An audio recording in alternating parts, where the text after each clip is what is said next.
ಜತ್ತ ತಾಲೂಕ ಇನ್ನೊಮ್ಮೆ ಬರಬೇಕು ಕಾಂಗ್ರೆಸ್ ಸರ್ಕಾರ ವಿಕ್ರಮದಾದ MLA ಆಗಲು ನೀಡಿರ ಸಾಕಾರ ಜತ್ತದ ಭವಿಷ್ಯ ಬದಲ ಮಾಡ್ತಾರ ಕೊಟ್ಟರ ಅಧಿಕಾರ ಜತ್ತದ ಭವಿಷ್ಯ ಬದಲ ಮಾಡ್ತಾರ ಕೊಟ್ಟರ ಅಧಿಕಾರ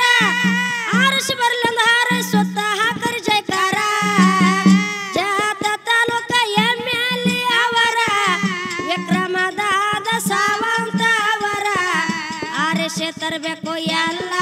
ಮತದಾರ ಗೆಲ್ಲಿಸಿ ಕೊಡಬೇಕು ಎಲ್ಲ